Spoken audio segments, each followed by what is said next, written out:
I'd like to call this meeting to order. This is a meeting of the City Council Municipal and Public Affairs Committee. Today is Thursday, July 23rd. The time is 9:34. Can we please rise for the Pledge of Allegiance? I pledge allegiance to the flag of the United States of America and to the republic for which it stands, one nation, under God, indivisible, with liberty and justice for all. Clerk will now take the roll. Chair Middleton, Present. Councilmember Matavetsky, Present. Councilmember Kavanaugh is absent. That is all. Thank you. Thank you. Good morning, everyone. We will begin our discussion on today's legislation. I'd like to welcome our invited presenters. Does he have that up? That will join us from Flock Safety, Carl Bach. And also joining us is Quincy Blair of the New York University. I guess we'll give those people. Okay. Sure. Yeah, go right ahead. Start reading that. Sure. While that's Recording getting in set. progress. Oh, there you go.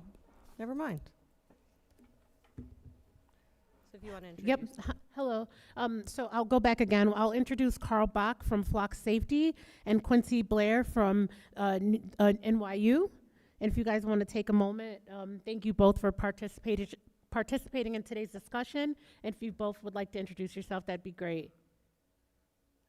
Terrific. Hi, my name is Carl Bach. I'm a public affairs manager with Flock Safety. And thank you for this opportunity to join this discussion. Thank you. Hello everyone, my name is Quincy Blair. I'm the Tech Advocacy Council at the Policing Project, which is a nonprofit, nonpartisan research center housed out of NYU's Law School, and also appreciate the opportunity to speak with you all here today. Thank you both for participating. So the item before the committee is RL 26-139, a resolution authorizing the cancellation of the COB Flock contract. First, we'd like to hear from our guests from Zoom regarding that, and then the clerk will share some comments. So, Carl, if you want to start. Yes. Is it possible to put a presentation up on the? I think you can, right? You should be able to do so. We should be able to grant that. Okay, great. I will share my screen. Okay, great. Are you able to see the slideshow? Yes. Yes, we can. Oh, terrific. Well, again, thank you for this opportunity to talk about public safety technology. Flock is part of more than 6,000 communities across the country. We're in 49 states. We're most known for the automated license plate reader, ALPR. And just on the screen, you can see this is a solar-powered device that sits on a municipal pole. It's only used for criminal investigations and provides law enforcement with precision policing, which means it can identify a vehicle that's associated with a known crime. Oops. Great. The search features for this tool require a pre-filled identified offense type. You can see that's listed in the drop-down section here. Each search is permanently recorded in an audit log that shows the offense type, the date, the search reason, and the time. And the offense types are pulled from the National Incident-Based Reporting System. So what does Flock do and what Flock doesn't do? Flock does look at the capture the make, color, model, and license plate at the rear of a vehicle. This is only used to support criminal investigations. And like I said, each search goes into a permanent record for audit. It can provide proactive oversight and compliance. Flock does not use facial recognition. The LPR does not search for people, pets, or clothing. It's not connected to any DMV system or system that contains personal information about the driver of the vehicle. It does not automatically generate enforcement tickets. It's not a speed camera, or it doesn't track someone if they run a stop sign. And it only looks at a point in time of the vehicle. It does not track a vehicle continuously. Privacy is important. It's important to note that the data that's scanned by the cameras is 100% owned by the agency, that's you, and will never be sold. Private customers never have access to government hot lists or data, although they can allow local law enforcement to search their network for investigations.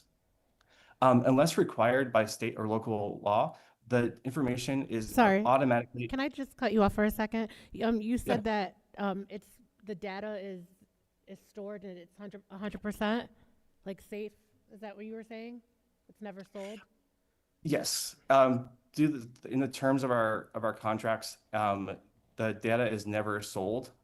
It's completely and 100% owned by the locality. Okay. So where is it stored, and what are the security measures that you have in place to protect that? Yeah, so on this slide, there's some information about our encryption. So this is built in the Amazon Web Service cloud infrastructure. This is the highest level security available in the commercial arena. And that's really important because this protects some of the most sensitive criminal justice information. So to be CJIS compliant or compliant with the Criminal Justice Information Service, we need to have a rigorous standards, and we have been independently audited in both our hardware, our software, and data security, and we've achieved a number of certifications. But we know that this is never enough. We're constantly looking to explore vulnerabilities and know that we need to stay on top of this. So we've hired independent kind of hacking groups to search for vulnerabilities to make sure that we're staying on top of the secure nature of our infrastructure. Flock has never been hacked, but we know that we need to be vigilant. And do you have a policy on how you handle the data? Like, is there like like things that you have in place to handle the privacy of the data that you receive? Yeah, so again, we're compliant with the Criminal Justice Information Services, so CJIS compliance. We also, I can provide you more information on our Trust Center about how we secure this with Amazon Web Service, which includes the automatic schedule and deletion of information. Flock automatically deletes data after 30 days by default. Once it's permanently removed, it cannot be recovered. And where is it stored? This is on the Amazon Web Service cloud. And you you feel like that's safe for that to be stored there on that cloud, like the safety and the data? Yeah, it's the highest level of security available, and often is a repository for highly sensitive local government information. Okay. And I can provide more information about our Amazon Web Service Sure. infrastructure, including the retention and deletion. But just to go back to the slide here about privacy, Flock LPRs only take images of publicly available information. So this is a piece of metal and plastic. This is the government issue license plate that's on the rear of a vehicle going down a public street in plain view. And it's important to know that your agency decides who to share with and who not to share with. Flock never enables automatic sharing. You choose the local law enforcement agencies that you want to have access to your network and who you like to share with as well.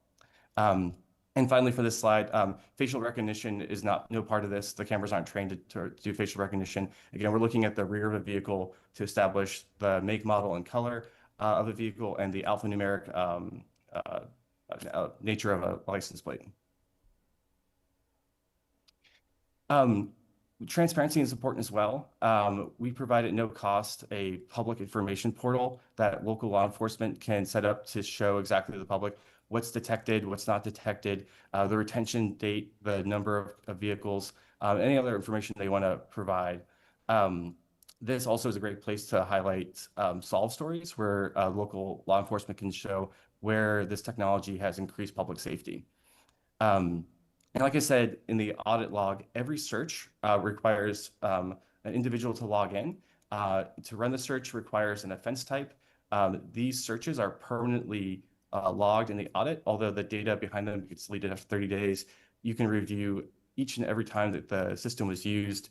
And we encourage regular audits to look for misuse or training. I had a question before we go on to the next part.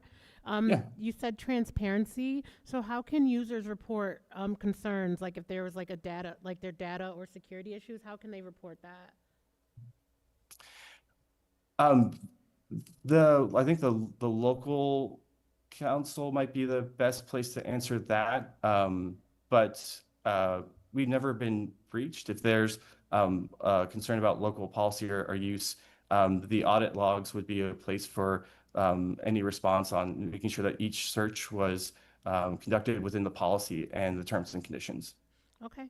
And one last thing, what steps do you take, like, do you guys have like something placed in and plan if that was to happen? So if there was a data breach, you said there isn't one, but if there is one, do you have any steps in place to address that? Yes, we would have to immediately notify the agency, FBI, and everyone who's associated with our network. And how are users notified? The users would be the agencies that contract with us, so we would be notifying them of any breach. But like I said, the Flock system has never been hacked. It's never been breached. Okay. Right. I think it's important to see how this technology is used. So this is a video with a bit of a demo. I'm going to play the video and hope the sound can come through for everybody. Hi, I'm Ashley. I build software at Flock. You've probably heard of license plate readers and thought, surveillance. I understand why it feels that way, but that's not what we built. License plate readers take images of vehicles. Flock LPR is used after a crime happens. Things like stolen cars, hit and runs, a missing person. An officer can search for a specific vehicle tied to that case. The LPR system doesn't track people, and it doesn't predict when crime will happen. You can only search for vehicles on our LPR cameras. License plates, make, model, color, and other unique identifiers like bike racks, trailers, and toolboxes. There's no facial recognition and no ability to track a person. In most communities, the data automatically deletes after 30 days unless local laws require something different. The data collected doesn't live forever. Flock is built to help solve crimes faster and protect people's privacy. When you hear Flock LPR search, you may imagine some open, unrestricted database. Here's what the license plate reader search process actually looks like. The Flock system has built-in safety guardrails that limit who can access our tools. Law enforcement agencies also set rules based on their own policies. When an investigator is working on a specific case, say a kidnapping, they enter the offense type, case number, why they're searching, and narrow it down to a time and a place. Flock requires users to log why they're running an LPR search. If there's a match, the LPR search helps them figure out which car was there. And it does not give law enforcement any information on who is in the car, either the driver or any passengers. That's it. A focused tool to solve real cases. That means missing people come home faster, more justice for victims, overall better safety for everyone. A fair question we get a lot. How do police chiefs, law enforcement leaders, and elected officials know what officers are doing in the Flock system? First, every search and sharing request is logged. Every search records who ran it, when, and why. Agency administrators can run audits to identify any searches that don't match normal casework. Agencies also own and control all of their data. Each law enforcement agency decides if and how they share their data, unless laws and policies dictate otherwise. Agencies can approve or deny data access requests from other law enforcement agencies on a one-on-one basis or by geographic radius. Some agencies will choose to join statewide or nationwide sharing networks where possible, and that's their choice. It's never auto-approved, and they can change these settings at any time. Flock is designed to provide evidence with transparency and accountability built in, because we believe everyone has a right to be safe.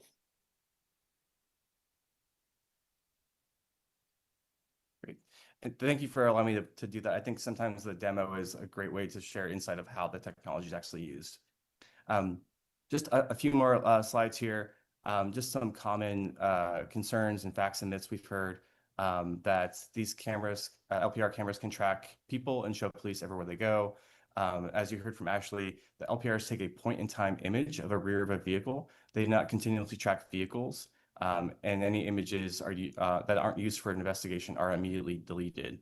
Courts have consistently unanimously found that taking images of a public document, that's the government-issued license plate, on a public road is not a violation of privacy or Fourth Amendment protections. And just to reiterate that, the appellate courts and the federal district courts in at least 14 states have upheld the use of evidence collected from license plate readers as constitutional without requiring a warrant. And just finally, I just wanted to talk about some of the partners that see value in the use of this technology. The National Center for Missing and Exploited Children, they oversee the nation's Amber Alerts, found that this is an important technology to locate missing children when days and hours make a difference. Also, the Oakland branch of the NAACP have seen that this is a powerful tool to reduce bias and add objective policing, because this is a device that helps identify a vehicle associated with a specific crime and removes the suspicion of bias. And finally, Mothers Against Drunk Driving have seen that technology like this can help with the after-action accountability for impaired driving, where a victim of a hit and run may be in crisis and may not have the ability to remember a license plate of the vehicle that struck them, but they can provide make, model, and color, which can immediately aid in the investigation, bringing justice to the people who were harmed, but maybe also intercepting the impaired driver so that more harm doesn't ensue. That's the end of my piece here. I'll hand it back over. I have a question. So obviously we've seen in the news how many contracts have been canceled, including like LAPD and Mountain View, California. A lot of places, big name places are canceling, and I would like to hear more about the plan if your company ends up going bankrupt. What happens to people who continue to have contracts? Yeah, it's an interesting question. I would say that we're operating in 6,000 communities across the country. Handful of agencies have decided to pause or end their contract for a variety of reasons, some of which may be budgetary. But what's important to know is that the data that's collected is owned 100% by the agency. So if Flock were to be gone tomorrow, that data is scheduled for permanent deletion after 30 days and does not follow the company. It would be gone forever. Thank you. Hold on one second. Guys, I know, first I want to thank everybody for coming. I didn't even say that. I know that we are all passionate about how we feel about the situation, but I just want him to kind of explain everything, and then we can have a further discussion if needed. So thank you so much. No, that was my main question. I'm interested to hear from Quincy Blair. No, I'm interested in hearing from the next speaker. That was my big question for right now. Okay. So you said that it's deleted in 30 days, but there are people who said that the cameras have been hacked. What do you say to that? Yeah, the Flock system has never been breached. The data has never been hacked. And we take great pains to make sure our cybersecurity is keeping up with every identified vulnerability as we go forward. And the only reason that the picture of the license plate would be retained is if it's downloaded for an ongoing police investigation as evidence. And that would fall into the evidentiary safeguards that your local law enforcement and courts use. So I'm curious, obviously this has kind of mostly been a elected and community facing discussion, but how do you make the case for it to the police, right? So when you're talking to electeds in the community, you're talking about it being a point in time and not a tracking system. But my guess would be that when you're pitching it to a different audience that you would say, hey, we can follow a car from Florida up, all the way up. So how does your pitch look different, and how do you reconcile it?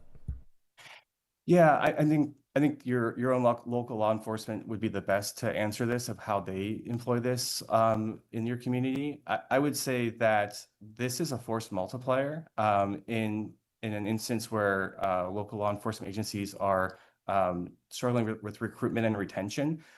This can help speed an investigation when staffing levels are low. The cameras would do functionally the same thing as an officer who's posted in a patrol vehicle on a corner. And that's just not possible for every community. So it allows for to aid and expedite an investigation, provide leads, and also importantly, where there's a sharing agreement between localities, that local law enforcement can quickly identify a suspect vehicle. I mean, it could be a missing person, it could be an Amber Alert, could be a Silver Alert, so that if that vehicle enters a jurisdiction that's on the flock system, it's automatically flagged for local law enforcement to say, hey, this is a vehicle that someone with dementia is operating. Can you identify this and make a stop and potentially bring that person back? Thank you. I found one more question that I had, and it kind of goes back to what are your staffing levels like, and how many positions, and what are the types of positions? How many outside of sales? What does your infrastructure for support look like? That's an interesting question. I don't think I have a number off the top of my head about how many people work at Flock. I would say, surprisingly, the majority of the folks who work at Flock are doing the direct installation of devices. They're up on the pole and they're putting the cameras in. But we have a robust cybersecurity software. But I can find more information about that. Yeah, that'd be appreciated. I just want to understand your internal infrastructure.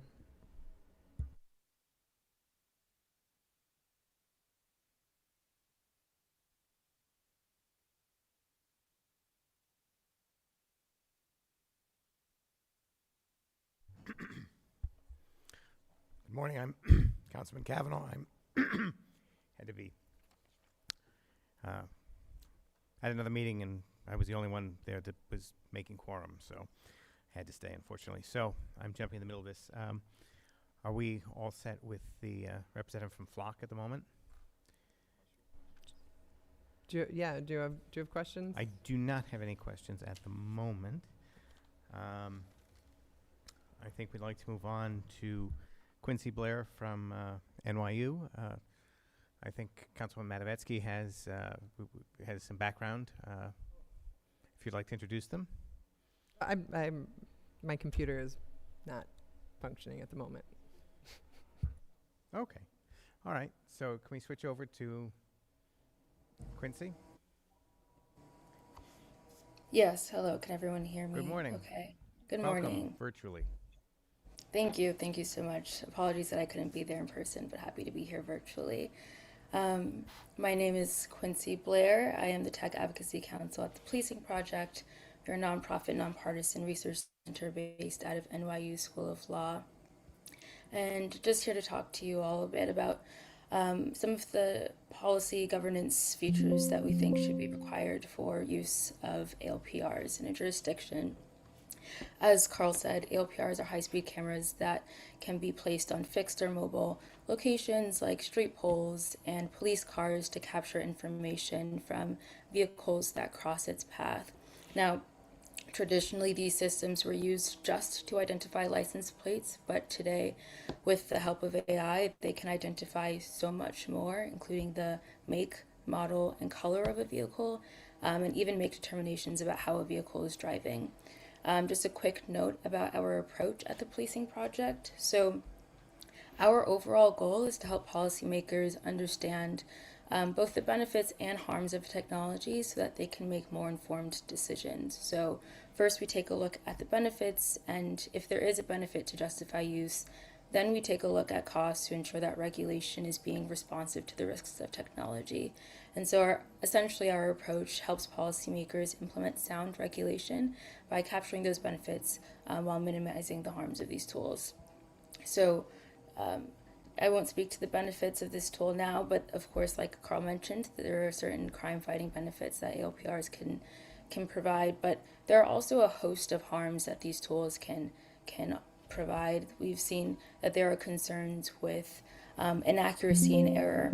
On several occasions, hot lists have led to wrongful traffic stops, which can occur if hot lists aren't updated regularly, so they can contain outdated or stale information.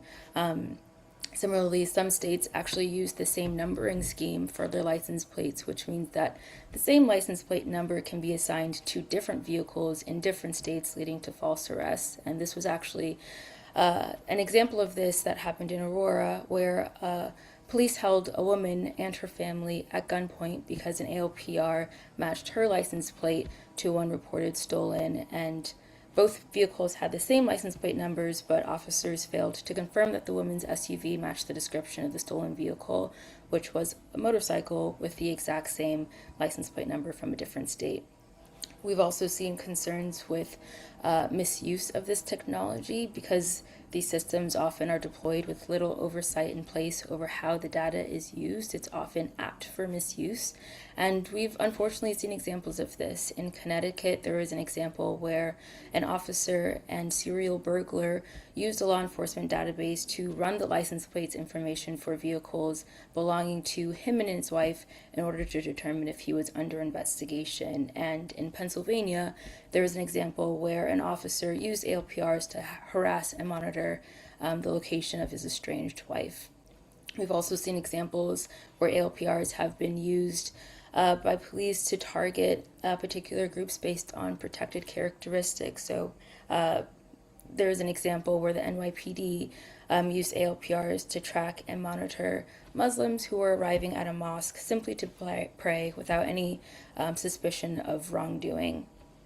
And then more recently, we've seen examples where there have been problems with data sharing. There have been a number of instances where data has been used beyond local policing and being shared both across country as well as with federal immigration authorities, sometimes without the knowledge of local agencies.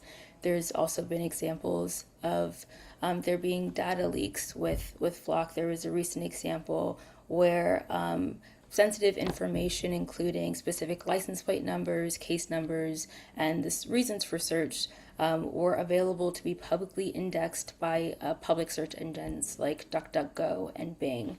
And then more generally, there are a number of privacy concerns where ALPRs enable police to collect and store data about our locations and movements from where we go in our daily lives, which has profound implications for privacy.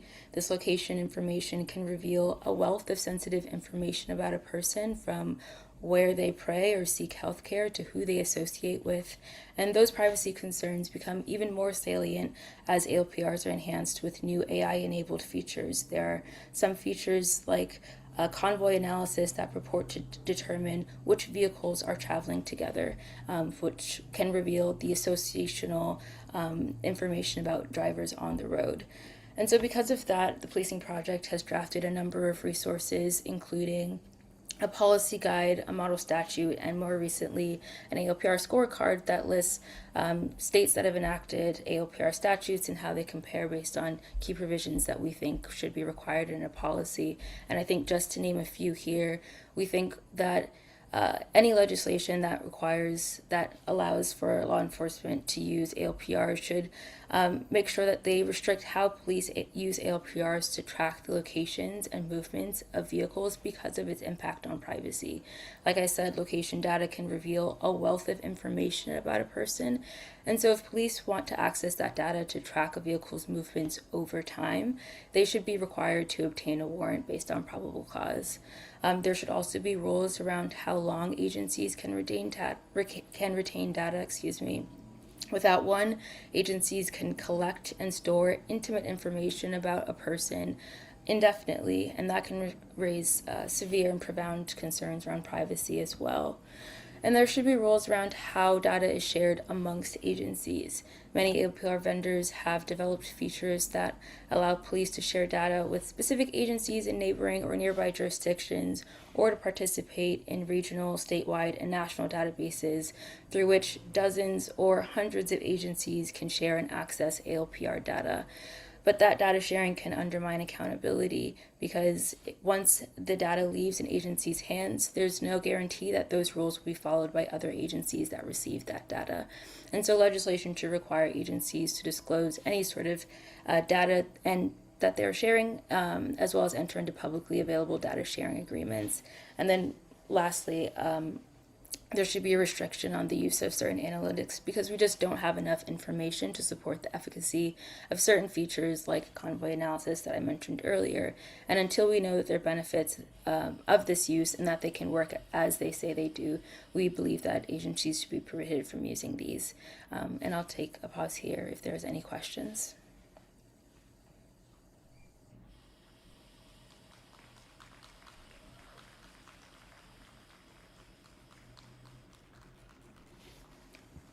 Any questions so far, Councilwoman?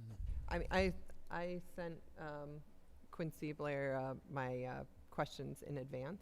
I can So she's work through covered. them as well, but I think her goal was to try and integrate them in. All right. Well, if there's any more you want to follow up with at the moment.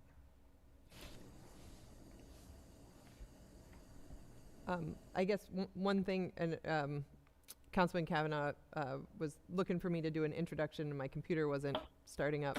Can you give a little bit more background on your organization and your background speaking on this topic?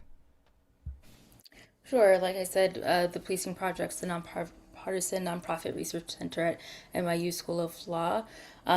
We believe in democratic accountability, which is making sure that communities have a voice or a say in how they are policed before things go wrong. That is what we call front-end accountability. At the Policing Project, I am our tech and advocacy council, so I work in part on our tech team, where we develop research and policy on a host of technologies, including license plate readers, as well as other discrete tools like facial recognition, drones, robots. And I work also in part on our legislation team, where we work in several states and help support on-the-ground efforts to implement sound policy regulation, both for technology but also for a number of broader policing issues like use of force. And for me specifically, I've been working on ALPRs for a number of years and have had and have worked with local jurisdictions who are debating whether or not to authorize or expand the use of ALPRs in their jurisdictions, and if they choose to go forward, how they can implement strong regulations to kind of curb some of the concerns that we have with the use of these tools in their jurisdictions. And yes, I'll stop there. Have you looked at the scope of City of Binghamton's current policy, and how does it compare with what you've seen in other communities and I haven't what provided. your model would look like? Not yet. No? No, I didn't provide her any of that yet. We were Oh. just scheduling for her to come to this meeting and Okay. get in this room. All right. So, all right. So let me generalize that a little bit then. In a community that, as we have already adopted the use of these, or is moving forward with the adoption of this tool, what can you kind of give concrete guide rails for the implementation that your group is kind of recommending? Yeah, and I'll be happy to kind of share again, if I haven't already, the model statute that we've drafted, as well as our model ALPR policy guide that can go through each of these in greater depth. But I think kind of what I've mentioned is that there should be legislation, there should be provisions that restrict the ability to track the locations and movements of vehicles. So ALPRs can capture historical data, which means that they can determine the location of a known vehicle, and if a law enforcement officer were to type in an individual's license plate number, they can get a list of every single place that an individual has traveled prior to that information being wiped. And that can reveal a host of really sensitive information about a person. So that can, if they're going to school, if they're going to work, if they're going to a healthcare to receive or to religious associations. And so if law enforcement is going to use historical data to be able to identify the movements, long-term movements of an individual, we believe that there should be a warrant requirement in order to access that data. We also think that there should be limits around how long agencies retain that historical data. Like I said, without those limits, that information can be kept indefinitely, and that can reveal a lot of information about all of the citizens that pass, or residents, or just drivers that are passing through Binghamton, because AOPRs aren't just tracking the movements and locations of people who have committed something wrong, but they're tracking and hosting and storing information of every single vehicle that's passing by these cameras. Our policy guide sets that retention limit at 30 days, but jurisdictions are free to move that to whatever they feel comfortable. If that's lower than 30 days, we've worked in jurisdictions where that's 21 days, and in some that are even lower. We also think that there should be rules around how agencies share data. Like I said, there have been several examples where local agencies have participated in the national lookup tool, which then shares their information with other agencies who are also participating in the national lookup tool, which means that an agency in New York can have their data being accessed by an agency in Hawaii. And so we've been recommending that if agencies choose not to have their information accessed by other agencies outside of their jurisdiction, to only participate in local and regional databases, and if needed, if there was a reason why a Hawaii Police Department would need the information of a resident in Binghamton, then they can participate in these one-to-one data sharing agreements and have those data sharing agreements be public, and require that anyone who is receiving that data is also following the same guardrails that or rules that Binghamton has for the use of its data as well. We also believe that there should be offense requirements, offense limitations. So because of the privacy impacts of having this data, there should be rules around when these tools can be used. In our policy guide, I believe we set it to felonies. Again, local jurisdictions can choose for what offenses these tools can be used, but using language as broad as for law enforcement purposes really opens up the door for these tools to be used for anything from something as serious as from even more serious crimes to even more less serious crimes. And so really making sure that there are kind of limits for when these tools can be used. And then again, like I said, making sure that there are restrictions on limiting the use for analytics. New features are coming out rapidly, and oftentimes there isn't a clear there isn't independent vetting that these features work the way that they say that they do, that they claim to. And so until those tools are properly validated, we believe that those should not be used by local agencies until there are proven benefits for those features, including things like convoy analysis. But again, I can share that policy guide with you all after this call. Thank you. Oh, welcome back.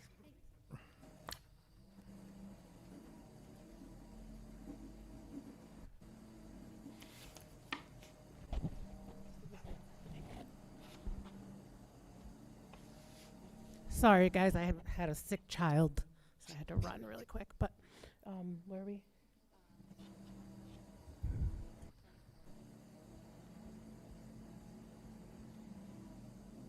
Do you have any follow-up questions, Hadassah or Robert? I mean, I think one of the next steps is going to need to be having a conversation with police department and corporation counsel to understand what our current our current policies in place are, and what the difference is between our current policies and what is being suggested here by Quincy Blair, and how these things impact our law enforcement officers as well. Because I think right now we're having a kind of nationalized discussion. My understanding is we have data sharing currently turned off. There's some of these things can be kind of we have answers for right now. I don't know what's for again, sharing or not sharing publicly. BPD could give you the specifics in terms of exactly what their sharing is. I Okay. know we have at least some sharing functions turned off, and there's other places where I believe we have one-to-one sharing agreements with them. But again, that's a question that they can answer right here today if you want to ask. I think that would be good with the chief or Captain Flanders or whoever wants to. Please, yeah, and if you could possibly like give an overall of what that does, and we could have another meeting in detail too, if that's what you want. Councilmember. Yeah, I Medevetsky, mean, that's fine. Yeah, we can there's have different the big venues. questions. I'm happy we with can- however, but Yeah, I we want to can make have sure the brief information questions, is and then clear. if you want, we could have another, if that's what you want. Sure. Good morning, Chief Ryan. Good morning. And we also have Captain Dan Flanders. Good morning. So I think what would be useful to just kind of state, we have a lot of, again, national generalizations, a lot of stories in the media and circulating in the public, and to just get out kind of in a public forum what our current policies are. I know I've discussed that with Captain Flanders a bit, but just to kind of get them set down. So we currently have 2 contracts with Flock, correct? Yes, Covering different sets of cameras. correct. And retention period for those is 30 30 days. days.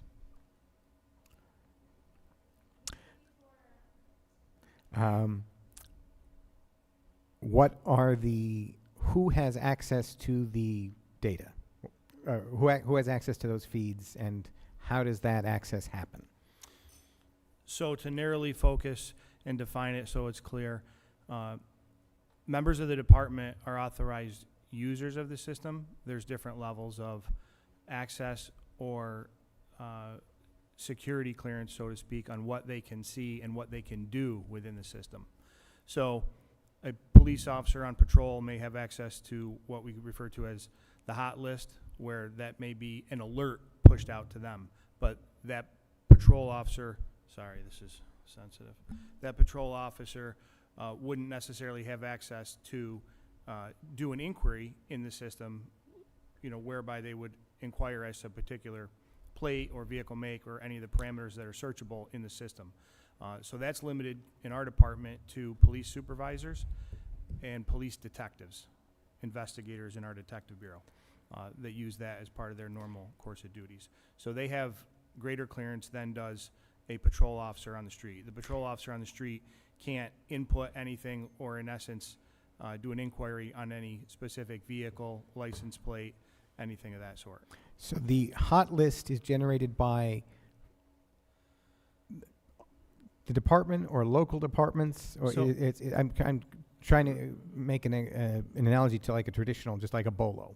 Right, but it's not. Okay. It would be more of a product of the software system that's then pushed out to us because hits, so to speak, or positive responses in the system in either our network, being the LPR readers that we have in the city, or it may be regional. So like that list would be pushed out to say, okay, this stolen car hit on this LPR at this given location within your jurisdiction.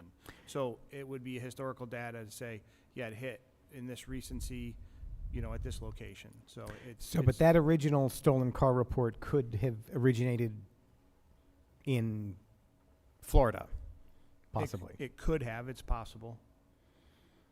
So their hot item, their hot, whatever they were looking for, gets pushed out to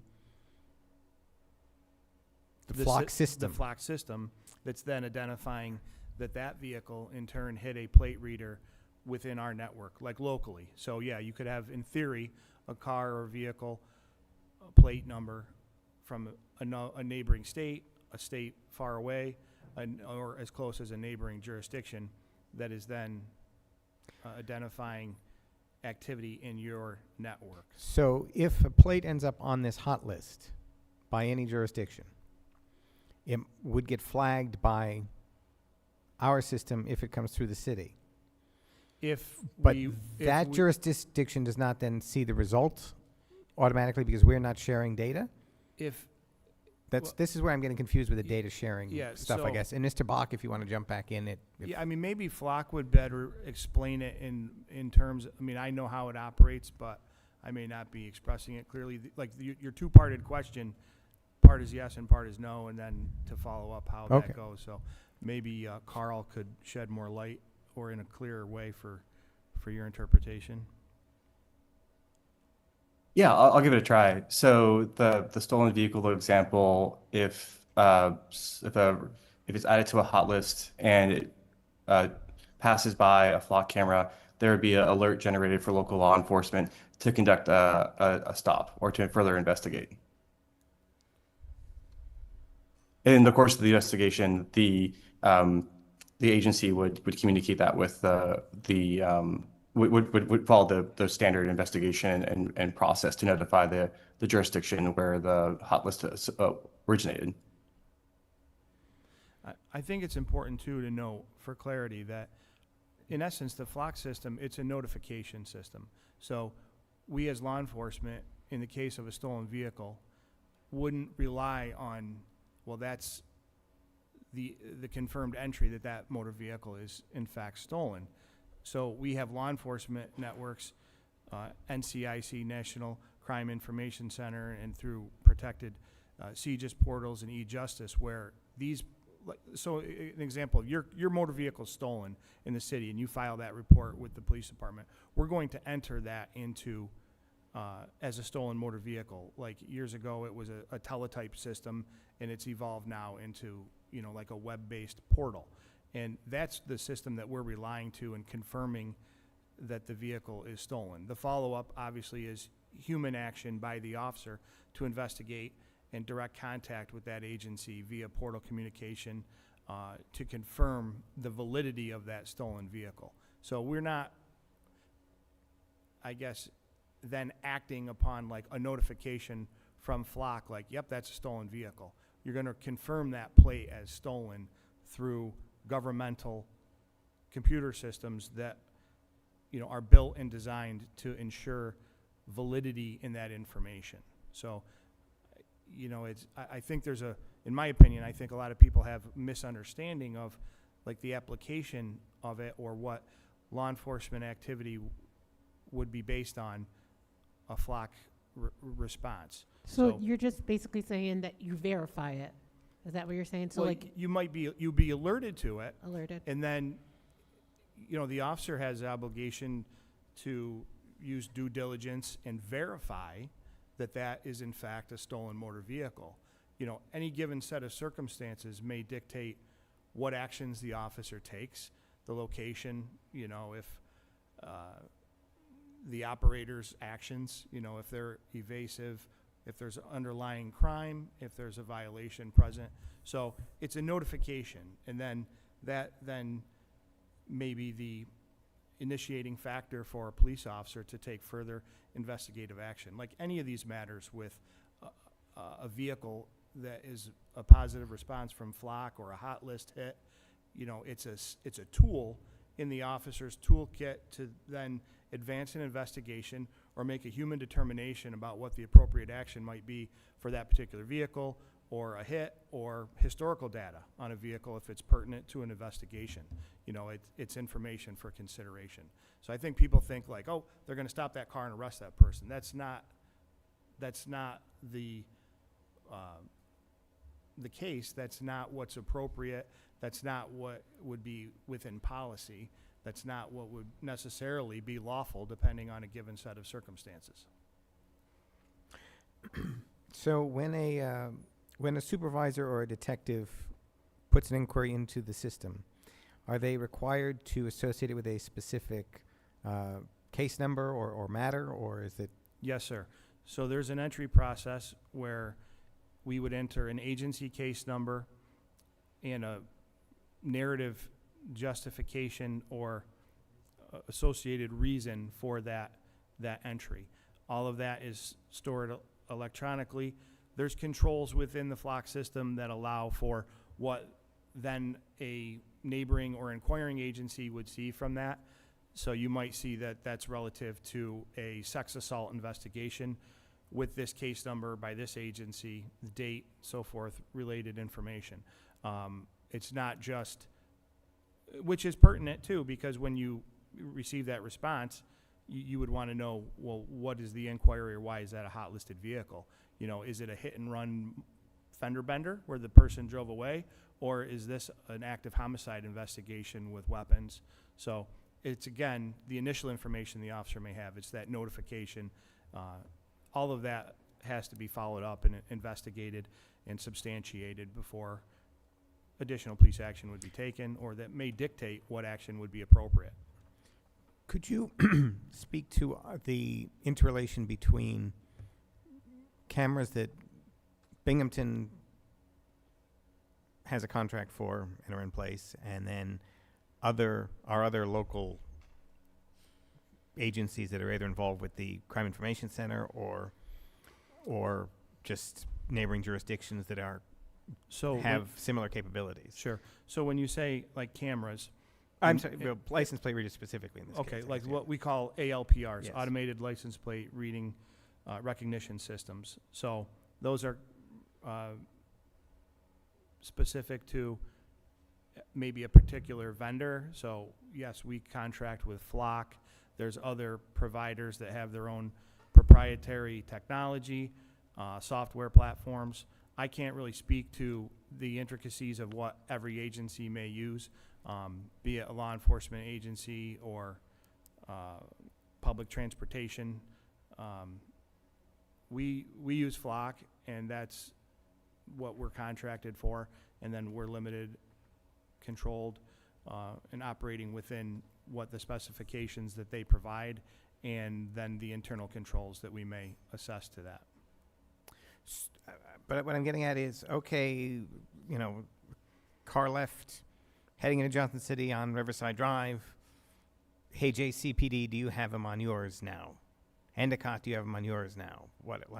How does that process work? Or is that the sharing agreement between agencies, or what agencies operate? So we have locally, or sheriffs or state police, I guess. right? Any jurisdiction could have them. So we have locally, we have sharing agreements with Binghamton University and the town of Vestal Police Department. So the Sheriff's Department or the Village of Johnson City, what they may use, I can't testify to as far as their current contracts or agreements that they have and what capabilities they have.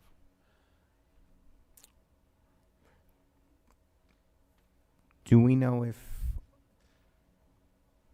any of those jurisdictions have agreements with us for putting infrastructure on our infrastructure, putting their technology on our infrastructure? I'm not aware of any agreements that we have where Binghamton or Vestal would be able to put any sort of cameras, LPRs, et cetera, on city infrastructure.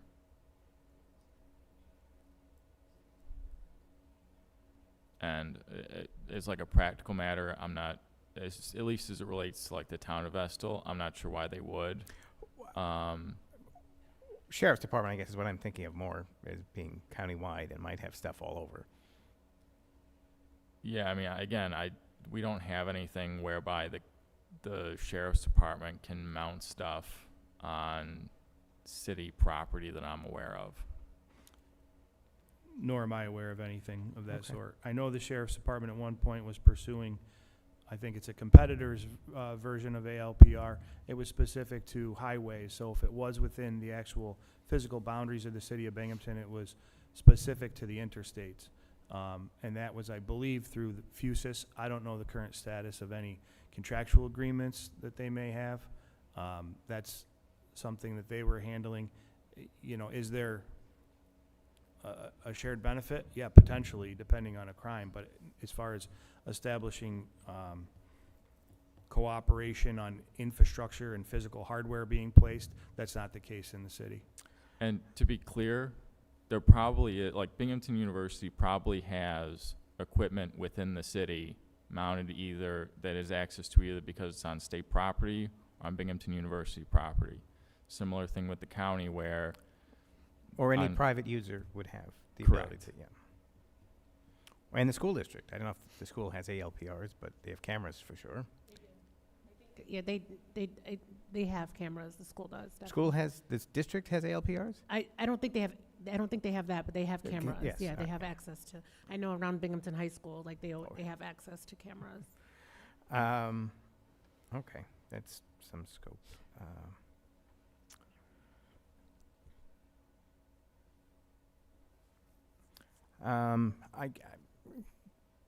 Just thinking back in my memory to when ALPRs were first brought up in the city, I think that might have been even before these current contracts was first being discussed. There was kind of a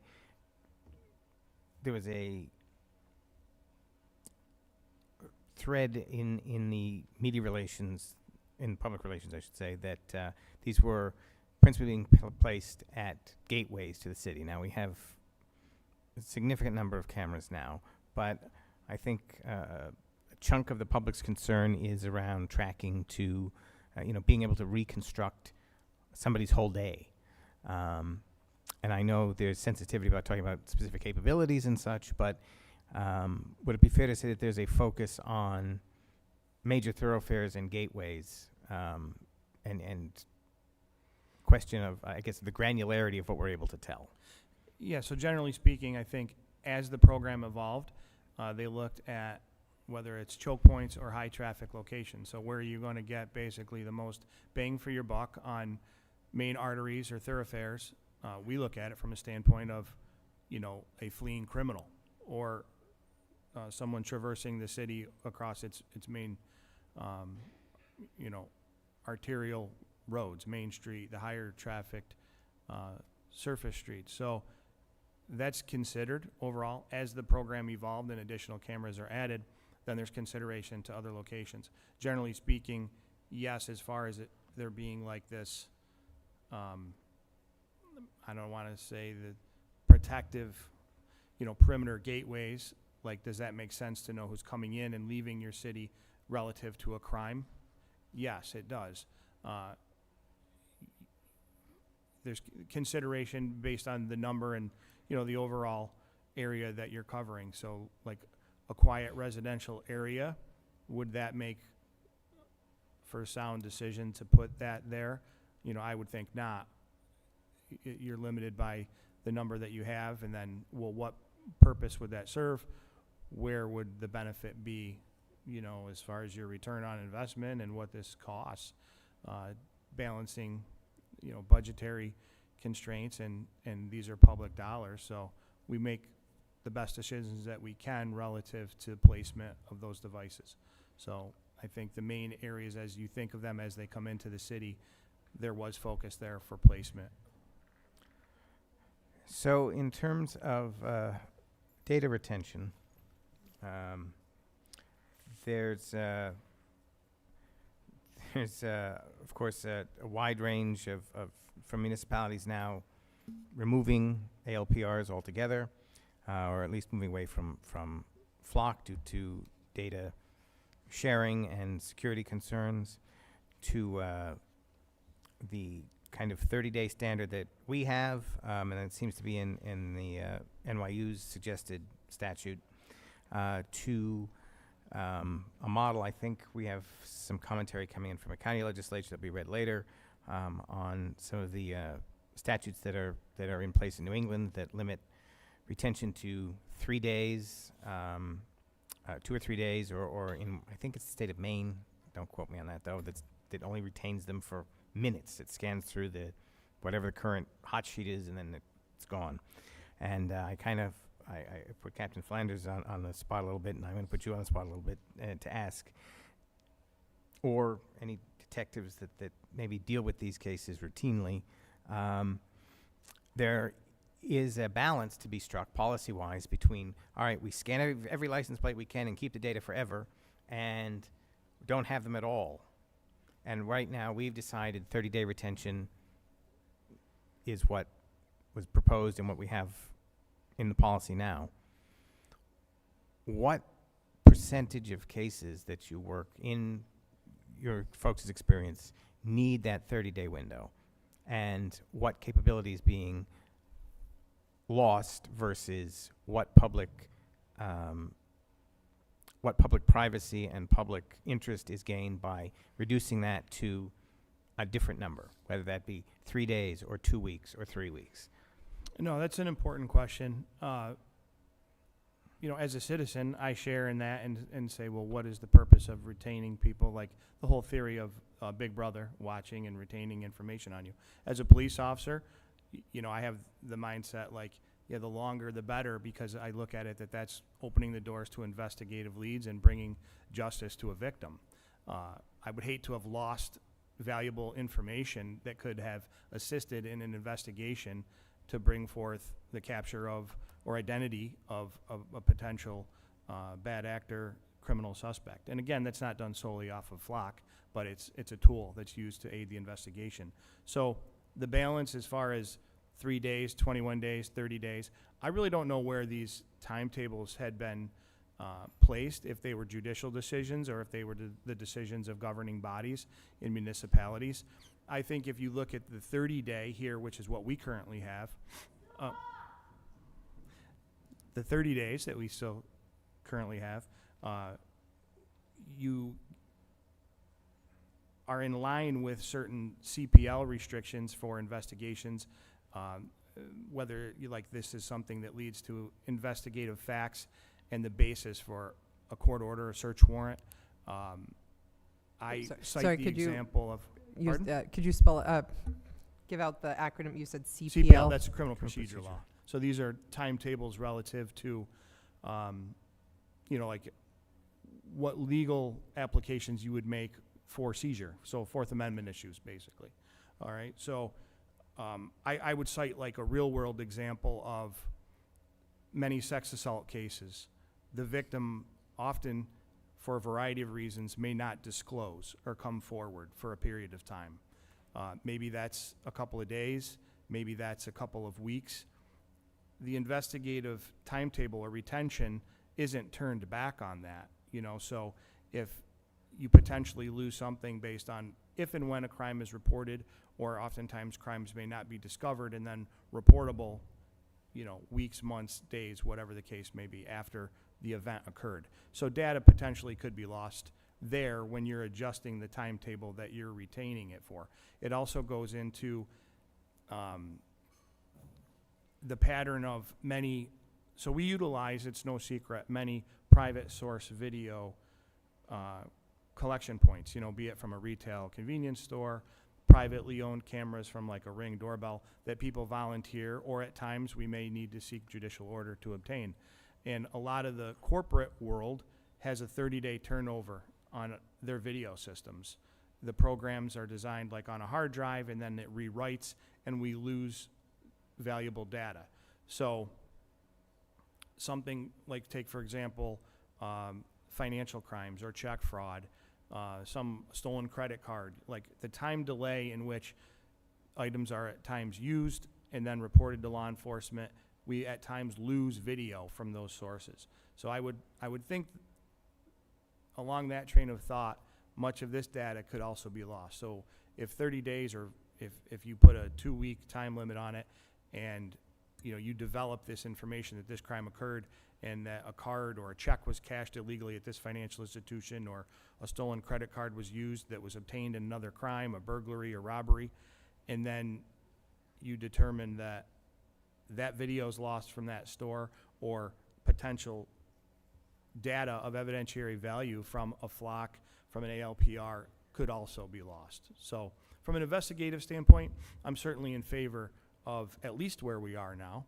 You know, I wouldn't want to see it shortened, because I think ultimately it lessens investigative information for that case investigator and ultimately for a victim of crime.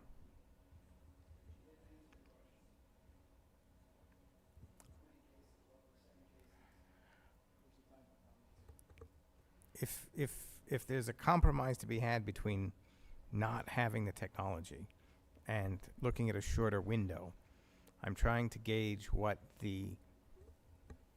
give some data that council can mull over. And I know that's difficult for you to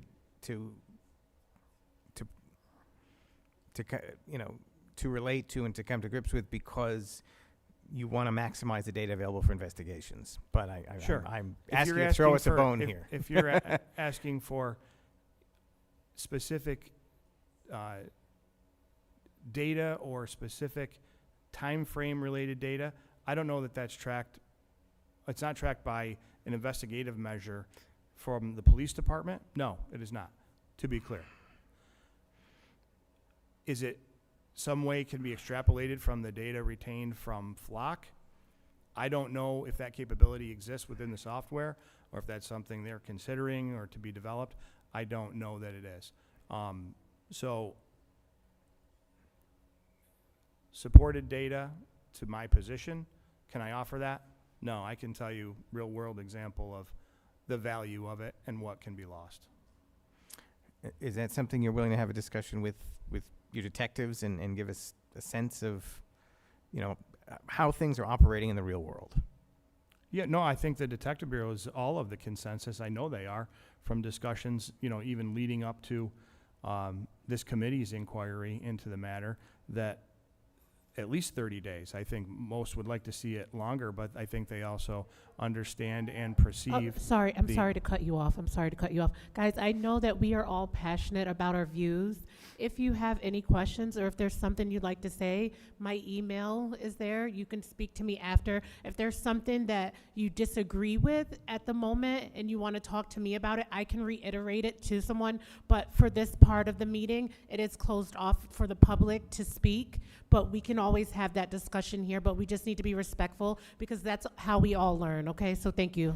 Sorry. There's also public comment. Yeah, there People is, can yeah. email and Yeah, or there's, come yeah, in there's during a always, business yeah, you meeting. can yes, you can always speak to us. Like, this is, I don't want you to think I'm cutting people off from their views. You can always speak to us, reach out to me, reach out to any one of us if you have anything you have to say, but I need to hear what's going on so that way we can learn from it. I know we all have our different decisions, but we have to be respectful in here. Thank you. Thank you. I'll restate what I was in the midst of speaking on. I can speak for the Detective Bureau and for our active working investigators working these cases, dealing with this system on a daily basis, weekly basis, that yes, at least the 30 days is what's perceived. Would they, as well as I, like to see it longer? 100%. I understand the balance that exists and the concern from the public. We're sensitive to that. So ultimately, we're going with the 30 days that Flock has established. I wouldn't be in support of limiting the policy for the reasons that I stated. Can I produce empirical data to support and say definitively this? No, I can talk to the collective experience of the Detective Bureau and a former detective years ago in my career to say this is the reality of police work and investigations. So that's the best I can answer that. I kind of wonder if Flock has kind of internal analysis that can be shared in terms of in that 30 days, where are most crimes solved, and if there's categories. I don't know if that's stuff people have shared with you, or, I mean, I know you've stated that you don't have access directly to people's data, but maybe you've had partner agreements or something so you can understand the time frame windows of, like, most crimes are solved by this time, these types of crimes may take longer and wouldn't be, just to give us some better sense about that scale. Yeah, I'm happy to jump in here and just to reiterate what the chief was saying, that some offenses have a delayed reporting period. So a more limited retention schedule would remove the ability to see evidence that could aid in the investigation. Our internal analysis was actually guided by the National Incident-Based Reporting System, NIBRS. It's the national standard for law enforcement crime data reporting. And it provides information about crimes, information on offenses, known, arrest, and importantly, clearance data. So looking at this report, there's a wide variety in the mean time to clear a case, where serious crimes that involve complex investigation result in longer timelines. So to your specific question, what categories may take a longer time to investigate and may benefit from a longer retention period? The mean time to clear a rape case in the US was 32 days. For negligent manslaughter, the mean time to clear a case was 28 days. In human trafficking cases, the mean time to clear was 32 days. And to give you like maybe a more real world example, if someone were to go on a vacation for 2 weeks and their home was being cased by a burglar, on day one, the incident would happen. They may not report the crime until they return 2 weeks later to find that their house had been burglarized. So any information that could be gleaned from a camera, if the retention schedule was too short, wouldn't have helped the investigation. I think it's noteworthy to state too, to try to kind of expand upon what Carl had stated. Clearance date or clearance, the number of days that a particular offense is investigated and worked from the time it's reported or occurred until it's cleared, as far as cleared by arrest. There's subsequent police investigation that you're building evidence. You're not just, your case isn't over when you identify a potential suspect and make an arrest. You want to investigate every possible lead or develop additional case evidence on your arrested suspect that shows, be it pattern and practice of that person in the case of a burglary, or someone exploiting children if they're transporting children. It may be relative to the facts, and this is a great tool to be able to then track not the general public, not some widespread net where we're looking at just random people, but an identified arrestee, an identified criminal defendant, post arrest, where this is all preparation work that's done in hopes of a successful prosecution, from our standpoint, just so you know where our perspective is and where we're coming from. Thank you, Chief. I turn back to Mr. Bach for a moment. Well, or whoever has the answer. So the cameras or camera ALPRs that we have in place focus on license plates and then can pick up the color and make possibly of a car. I have some concern about the advanced capabilities that are they part of our cameras now? Is it something that gets added to the analytical portion that Flock does afterward? And where are we at? Are we sticking, or do we just really rely on that license plate data, or are we taking in more characteristics of the car, like bumper stickers and dents and things, and are we looking at the capability of now snatching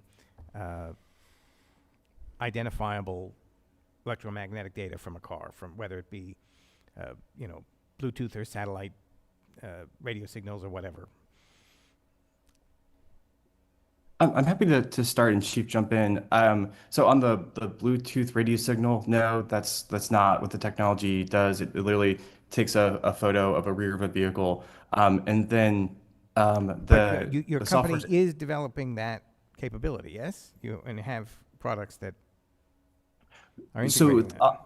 On the recognition of the vehicle make, model, color, yes. And the scanning of the alphanumeric license plate, yes. And I'd say that's a great example of kind of the real world use of this as an investigative tool.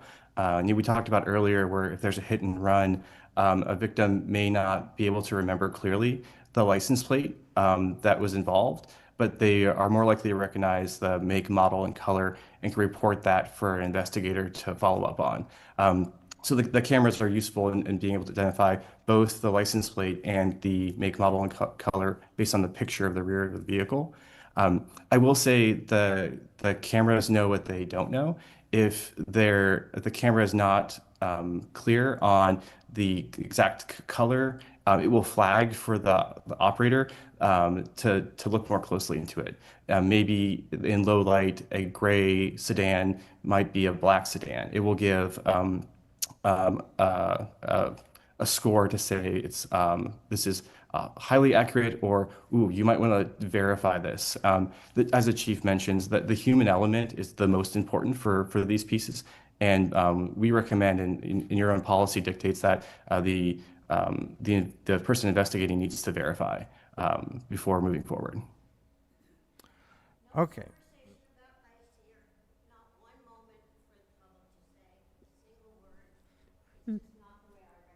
Well, ma'am, I'm sorry. Well, okay. Well,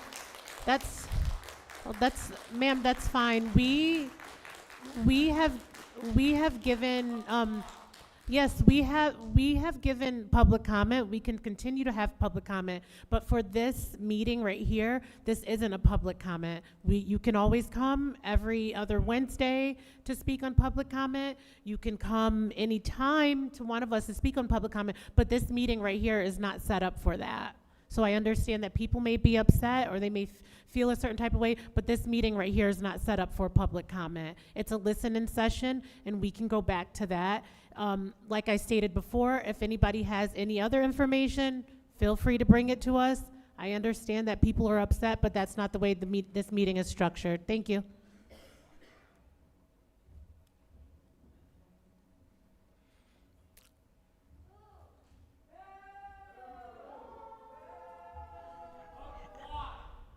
Okay.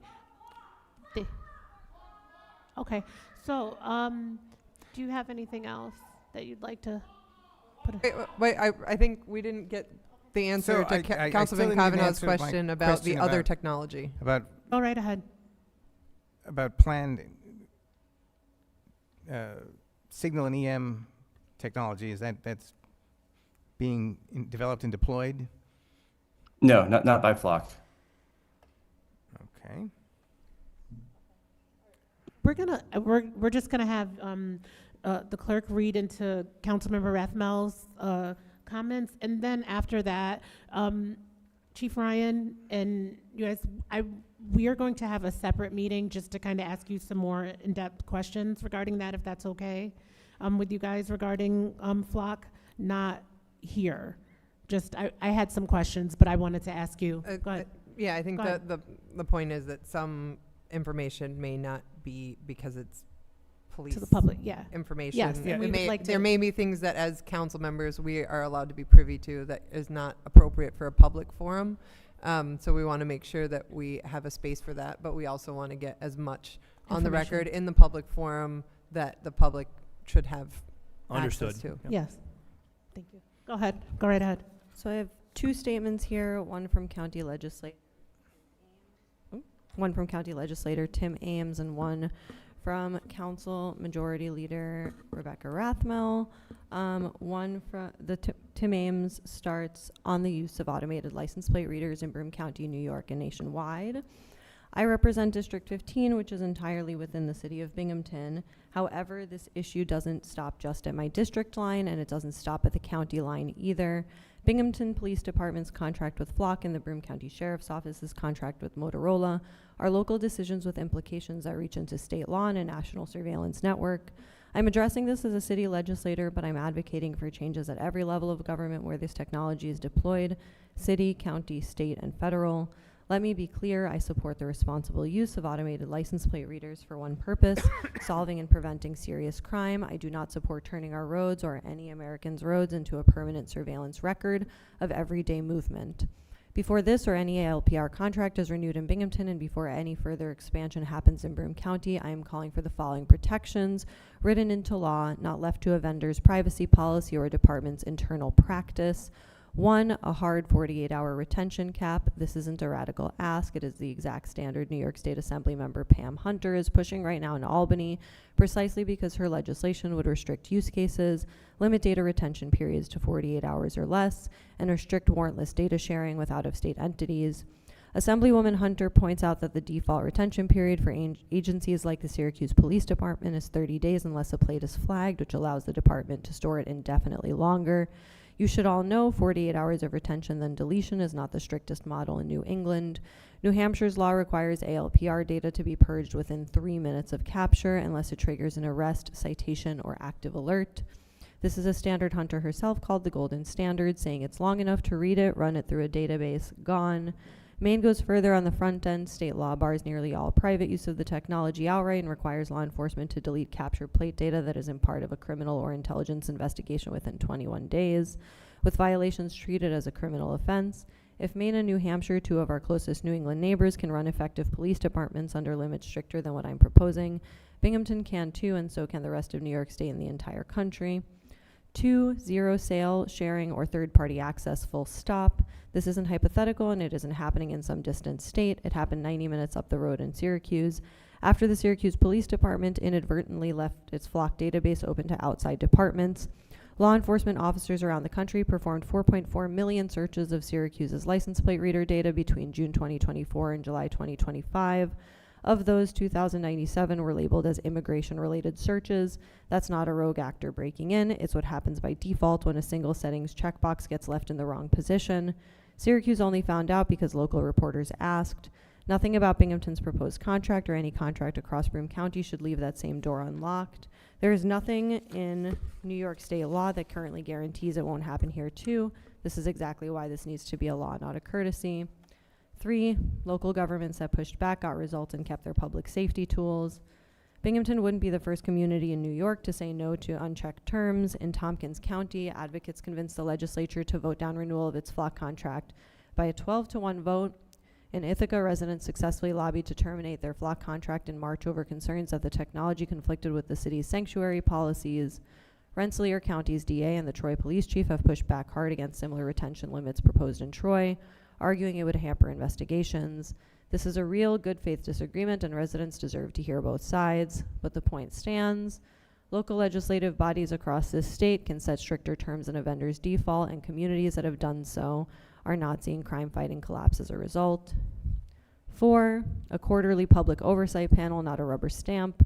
I'm calling for a standing advisory committee meeting at a minimum quarterly, made up of legislators, a civil liberties representative, and community members, not solely police brass, with a mandate to review what data was collected, who accessed it and why, whether any data was shared outside the department, and whether retention and use policies were actually followed. Every meeting should produce a public report. If nothing is happening wrong, this costs the department nothing but a little paperwork.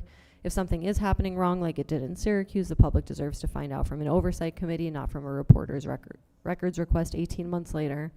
5, a direct answer to this will hinder investigations, quote unquote. That's the argument we'll hear Thursday. It's not a good one, and here's why. Syracuse Police Department itself credits its flock cameras with helping make arrests in at least 3 homicide cases. 3, meanwhile, that same database was searched 4.4 million times by outside agencies in 13 months. This is a ratio of roughly 1.4 million searches for every homicide it helped solve, most of them by people who had no connection to Syracuse whatsoever. What price do we put on our privacy? If the technology's defenders want to point to results, fine, let's look at the actual results. The overwhelming majority of that access had nothing to do with solving crime in our community. It was surveillance infrastructure sitting open because nobody was checking. New Hampshire runs a functioning state police force under a 3-minute retention window, not 3 days, not 3 hours, 3 minutes. Nobody is arguing New Hampshire has stopped catching criminals. Maine treats unauthorized private use of this technology as a criminal offense and still recovers stolen vehicles and finds missing persons using it. Tompkins County killed its flock contract by a 12-1 vote, and Ithaca terminated its contract outright. Neither community has reported a public safety collapse as a result. The claim that guardrails equal hindering investigations doesn't hold up against what's actually happened in the places that put guardrails in place. What actually hinders investigations is a department that can't tell the public, its own oversight body, or apparently even itself, who has been looking at residents' movements. This is exactly the position Syracuse was in when this story broke. A 48-hour window tied to an active investigation doesn't stop an officer from running a plate on a stolen car or an Amber Alert vehicle. It stops a database of every innocent driver's movement from sitting around for weeks waiting to be misused, sold, or quietly opened to thousands of agencies nobody voted to give access to. 6, I'm not pretending this technology has no value. That is exactly why the guardrails matter.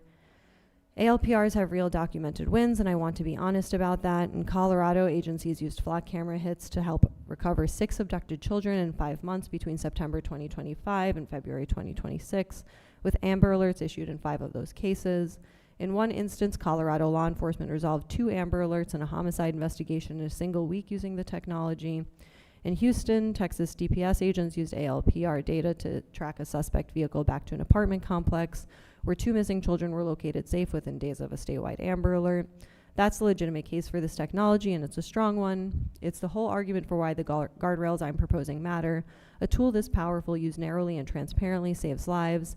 The same tool held with no retention limit and no oversight becomes a permanent tracking record of every innocent driver, accessible to anyone who forgets to flip a switch back. If Flock's pitch Thursday is that strict retention limits and real oversight will somehow break the tool, the fair question back is simple. Why does the tool need a permanent, widely shared record of law-abiding residents in order to work? If it doesn't, and the evidence says it doesn't, there's no good reason to say no to these protections. I am not asking Binghamton, Broome County, New York State, or this country to give up a tool that can bring a missing child home. I'm asking that we use it the way it was sold to us, for real, active investigations and nothing more. That's a standard the city can set on Thursday, one this county can adopt after, and one Albany and Washington should be following our lead on, not the other way around. Strongly advocating for us all, legislator Tim Ames, rooting here, fighting for you. And from Councilmember Rathmel, residents have legitimate concerns about how their personal information is being collected and used by Flock Safety, and they're not alone. This isn't just a local or even regional conversation. We saw Ithaca move to terminate in March. Syracuse 8 months ago just finalized hardware removal this week. There are over 80 municipalities who have opted out, and that should give all of us pause. The termination clause in the city's contract with Flock Safety is pretty simple, but the power to terminate that contract rests solely with the mayor. He is the authorized signatory. Council can and has been doing the work to decipher BPD regulations compared to Flock policies. We can look to Ithaca as a model for next steps. City of Ithaca Common Council direct the city manager to work with the Office of the City Attorney to take all legally available steps to terminate the contract at the earliest possible opportunity to do so, provided that such termination shall be implemented in a manner consistent with the city's obligation under any existing MOU related to the GIVE funding, and shall not constitute a breach of intermunicipal agreements or grant conditions. Further direct staff to consult and coordinate in good faith with Tompkins County and other GIVE partners to pursue any necessary grant modifications, budget reallocations, or amendments to maintain compliance. That the city suspend using Flock Safety services and equipment, including Flock Safety license plate readers and Flock Safety gunshot and audio detection devices, immediately until the Common Council votes to reinstate or revoke the use of such devices. That upon termination of the contract, the city hereby establishes that all Flock Safety equipment, including Flock Safety license plate readers and Flock Safety gunshot and audio detection devices, shall be turned off and disconnected by Flock Safety within 14 days of the enactment of the resolution, and that upon termination of the contract, Flock Safety will remove all related technology as soon as practicable. From the ACLU, if the police or government leaders are pushing for Flock or another centralized mass surveillance ALPR system in your community, we urge you to oppose it, full stop.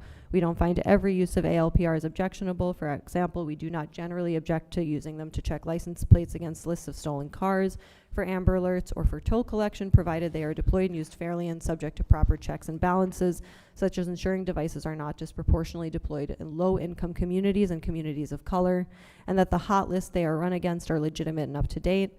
But there's no reason the technology should be used to create comprehensive records of everybody's comings and goings, and that is precisely what ALPR databases like Flock are doing. In our country, the government should not be tracking us unless it has individualized suspicion that we're engaged in wrongdoing. The three most important areas for regulation and negotiation are how long the data is retained, who the data is shared with, and how that data is used by law enforcement. Recent studies examining the use of ALPRs show that they often misread license plates, leading to disastrous real-world consequences. IPVM, a video surveillance research group, found in an independent investigation that the readers incorrectly identified states on license plates about 10% of the time. The nonprofit BetaGov found significantly worse results in a randomized control trial. 37% of sampled hits from stationary ALPRs and 35% from mobile units were misread. Even when ALPR's work is intended, the vast majority of images taken are not connected to any criminal activity. According to an ACLU report about Maryland law enforcement, for every 1 million plates scanned, only 47 had a potential association with a serious crime. Many other analyses have shown similar results, with the Minnesota State Patrol reporting that of the roughly 1.7 million scans between 2009 and 2011, only 0.05% of those led to an arrest or citation. These staggering numbers show how ALPR scan and track millions of people who have not broken any laws.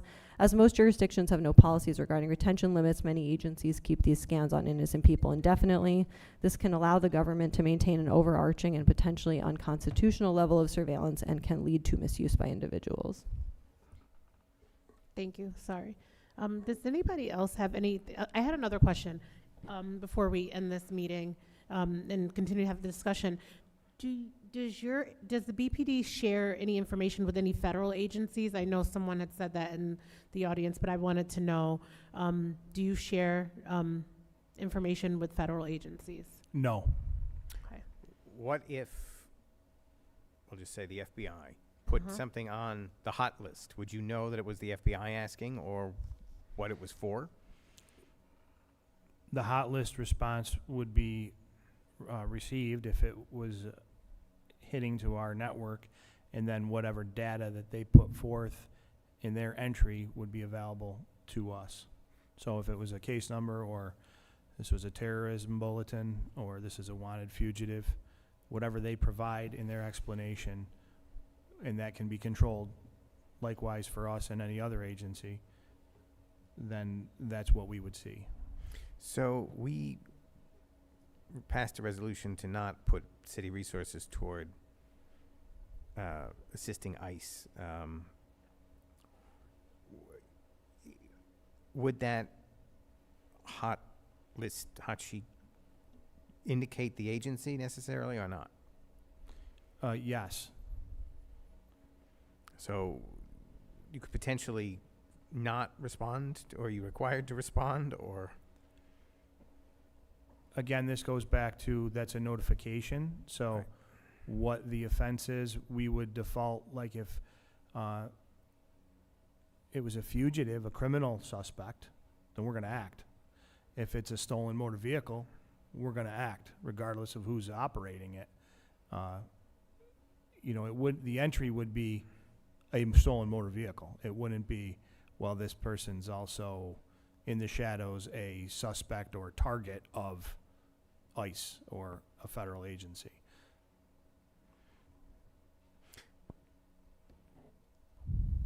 But no, it's not necessary. It doesn't necessarily have to be a stolen vehicle to end up on the hot sheet. You could just be involved in an investigation of some sort. Yes.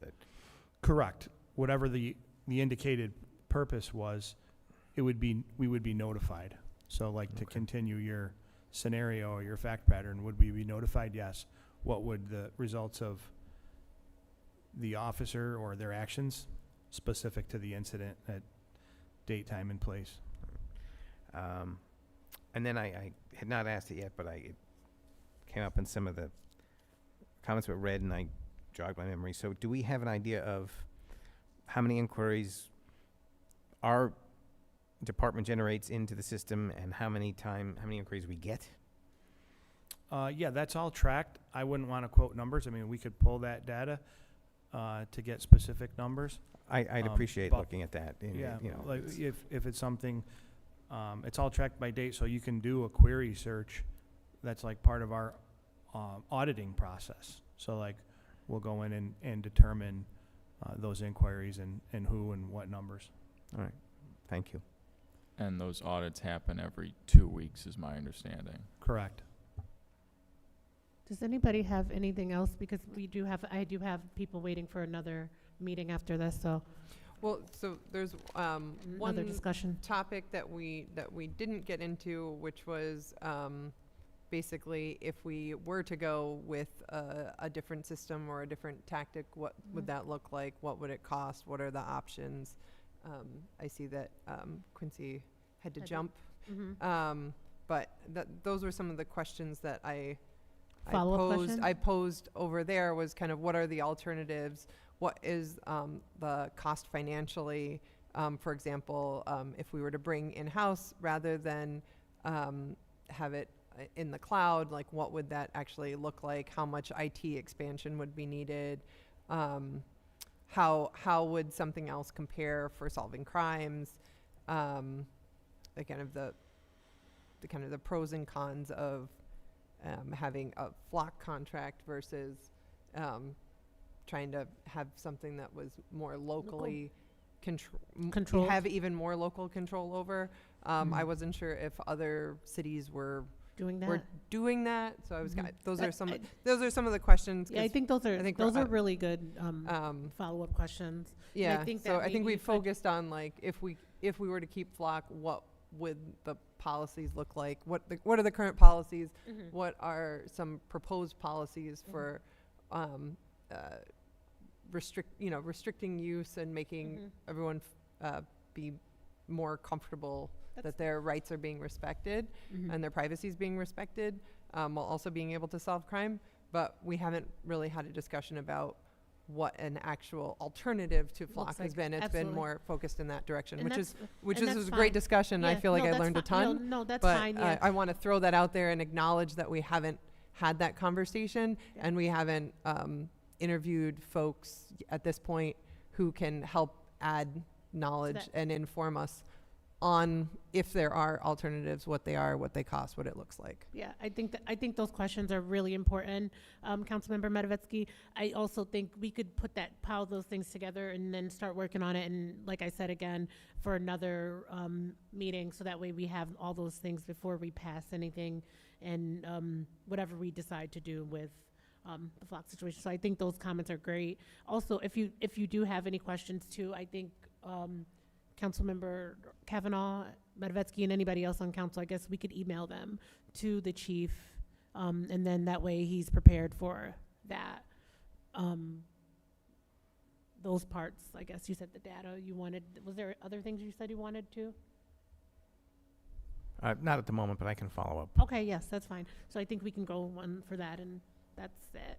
Those are our follow-ups for our next meeting. So, okay. Does anybody else have anything like to say? I want to thank you all for coming to this discussion. Thank you to everybody who participated. Thank you, Carl from Flock. Thank you, Chief of Police. Thank you to the people in the audience. I know that people are upset regarding, not being able to speak. This meeting was just a design meeting to get some information. And like I said, we can always go back to public speaking. We can always go back to comments and questions. Feel free to reach out to any one of us by email, cell phone, however that may be. But thank you guys so much for that. Our next public comment period is at the coming business meeting Yes. on Wednesday, the 29th. Yes, Wednesday, the 29th at 6 p.m. Yes. Yeah, Thank you. Thank you. I'll make a motion to adjourn. We have a next one. We have another one. All right. So, Sorry, yep. Sorry, I forgot about the second agenda item. Thank you all very much. Thank you. Oh, we lost our Zoom folks, but thank you.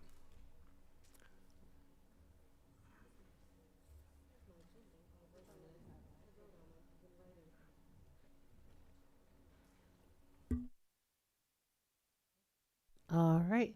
I'm just waiting for Sam. Okay, we're just going to take 1 minute. I'm just waiting for my clerk. If you guys want to come down and start speaking, we'll move on to our next item on the agenda. It's honoring Major Barnett, an important figure in the city of Binghamton's history. Representatives from the family are here, as well as our deputy clerk, and she'll present some potential options on honoring him, and we'll hear from you guys. So.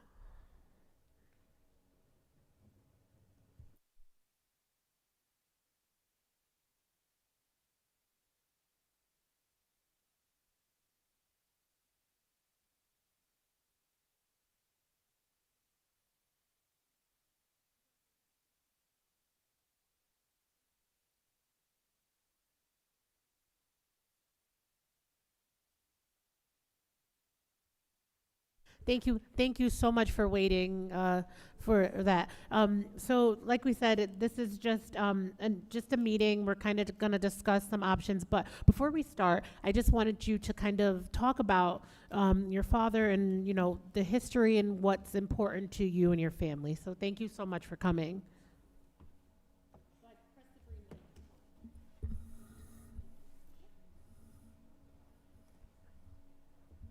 She wants me to speak. Okay, yeah, good morning, everyone. Thank you for holding this meeting.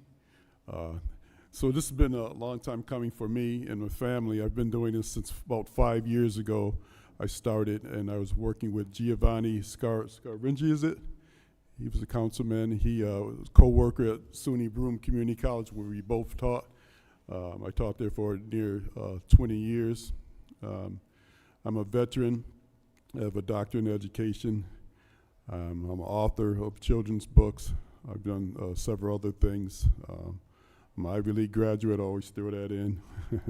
It's only 6% of us on campus wherever you go. I graduated from the University of Pennsylvania. I think, Mr. Kavanaugh, I don't know if you were in my class. I used to frequent your father's store there on Leroy Street. I believe so.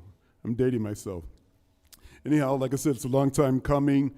I've talked to so many people, my head's kind of spinning. The last person I spoke with was Miss Olson from the governor's office, and we met at Soul's Restaurant, Soul Cafe in Johnson City, New York, and we talked about moving forward at how we can get recognition for my father on a state level. And that was brought to my attention by Jessica Douglas, who's a staff member of Governor Hochul's office. And at that time, I didn't even think about that. But she had said, well, if you can't get it on justice or any, I guess, respect done on the lower level, we can do it on the state level. We've done this before from other organizations and private individuals. And I had never even occurred to me. And so she said we should set out doing a petition, start off with a petition, and get support of the city council, the county legislators, the mayor if possible, and county executive and others. So I reached out to Donald Lepardo. I reached out to Senator Leah Webb's office. I think they're agreeable with doing something on the local level, not on the state level. And who else? I met with, I think I spoke with several other people. I think I spoke with yourself, Ms. Middleton.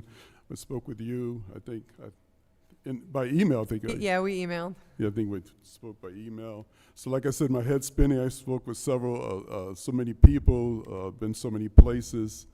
I feel like I'm caught up in a Shakespeare play, places to go, people to see, miles to go before I sleep. So, and I don't feel like sleeping right now. So I'm trying to get this thing done for my father. I think anybody here would do something that's in order for their family member, that if that person was the first of anything. We've held meetings before, changing Columbus Park and changing that name. And so you opened it to the public, which was in order. But I think in the final analysis, anyone got anything what they wanted, because it's named to a common name. It doesn't even have a name. It's in a city park. So no one got what they wanted. But I would say all the players are people of color, Italians and blacks of color. We kind of fighting each other with that. And I think I can jump off with that point there. It became indirectly a race issue, in that I was talking with Mayor Cram about it, and he was saying, well, my constituents who are Italians down there, residents, do not want that name changed from Columbus Park to anything else. And so with hindsight, I think, then recently he made a change, and I think the city council endorsed it too, the changing a park to honor a fallen fireman. I don't know all the history of that, but I think how it read in the paper that the fireman had frequented a park with his family and his dog, and so I didn't know how to take that. Were we honoring the dog, or were we honoring the fireman? And so again, it became indirectly, it's like a race issue, also a conflict that the fireman was a worker or civil servant, I think, of the city. And so he made that arbitrary choice and biased choice to do that. And I was wondering here, isn't my father worth looking at, worth mentioning? I guess in the Niagara movement, of the women's movement, I think it was a slave or former slave, Phyllis Wheatley, is it? Yes? She raised the question, aren't I a woman? Yeah, and so during the truth, aren't I a woman? And I guess the question is, isn't my father a man? Isn't he worth looking at? Isn't he worth giving respect to as the first person in this city?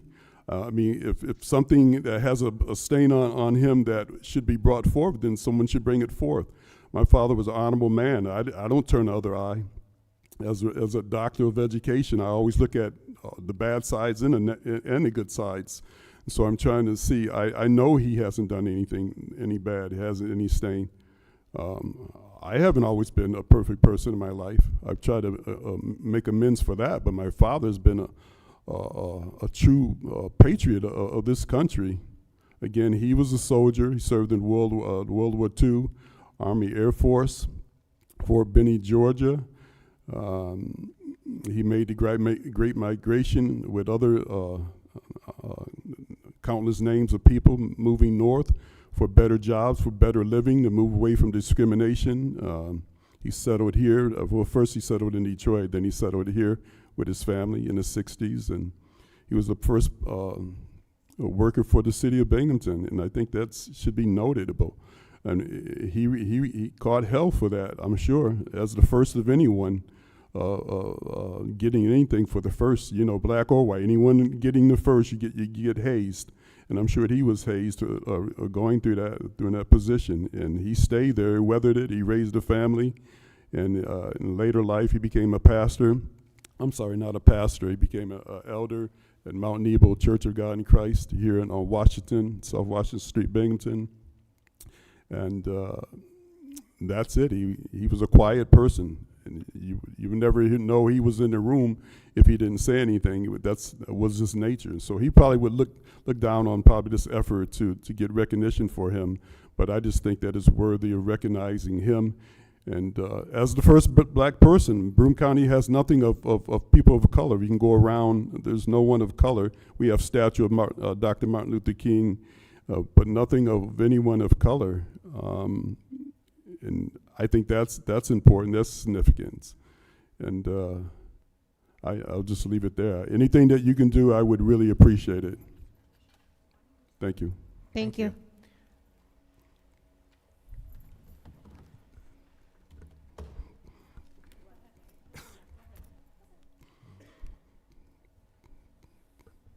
Hi, folks. My name is Damon. Do you want to go? Yeah, I just wanted to add just a little bit to what Dr. Barnett said, in that the climate of being able to recognize individuals who have made contributions not only to the city but to this county is not weighted proportionally. I'll put it like that. Traditionally, Broome County has a way of honoring certain heroes and making sure that their names are prominent with statues, markers, parks, and things like that. But when it comes to recognizing the contributions of protected groups, not so much. And so we're not asking for parity, but we're asking for acknowledgement. Because Dr. Barnett is a local hero. Based on the numerous petitions that have gone out and the signatures that have been acquired, it's evident that he was a pillar in this community and worthy of the honor that is due to him. I don't know if he was the first employee to integrate the city of Binghamton, but he, at least for Park and Recreations, I do know. And so because of that, he has a marker currently at Center City Park, which is nice. However, because of his legacy and because of his impact on the community, he deserves a more prominent featuring. So there have been some conversations as far as how to adequately do that. One way is, possibly renaming a street after him, or a city building. I know that the city recently acquired a recreation center in that area not too long ago, and I don't know if there has been any naming rights to that building, but there are opportunities to more prominently display and honor someone of this stature in our community. So I just wanted to put that on record. Thank you. Sure. Yeah, hi everyone. My name is Sam Costello. I'm the deputy clerk. I'd just like to thank both of you for coming down today. In being sort of the part-time liaison to responding to this request, and I apologize that it hasn't been so streamlined. As I'm sure you can imagine, it's bopped back and forth around many different offices, and there's been many different types of conversations. For this city council in particular, we have not established a framework or a system for kind of processing these requests thus far. And I think, to both of your points, it's so important to the city council and to the office of the clerk that we're consistent and responsive in establishing a framework for processing these requests, so it doesn't feel like ad hoc somebody says this person is really important, we want to slap a name on a building to recognize them, right? So I just want to start by recognizing Major Barnett's decades of public service and commitment to this city, and noting that at least from the conversations that this council has had with many different stakeholders in the community, it's clear that there is a reason to honor this individual, and we just want to make sure that we're following a process that honors that person in a way that is sustainable, long-lasting, and that it really does honor and recognize the contributions that Major Barnett brought to this community. Because what we would not want to see is a short-term sort of response that doesn't sustain over time, that doesn't have longevity, and that doesn't respond to the actual nature of Major Barnett's contributions to this community. So I just wanted to sort of lay that groundwork for why it's taken us a little bit of time to process this request. It is certainly not because we don't recognize the incredible contributions that Major Barnett brought to this community.